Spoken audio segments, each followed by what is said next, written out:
Sa pagbabalik bansa ni Chanyeol ng K-pop group na EXO, natanong siya kung sumagi ba sa isip niyang manatili na sa Pilipinas. Every day. Wow, love the Philippines.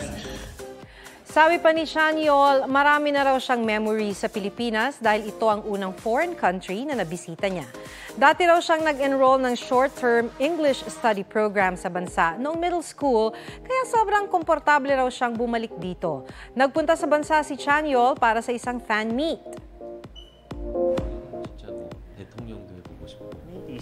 On his way to recovery naman ng South Korean actor na si Lee Ji-hoon, sa report ng Korean entertainment website na Soompi, sumailalim sa emergency surgery si Ji-hoon matapos makaranas ng matinding abdominal pain.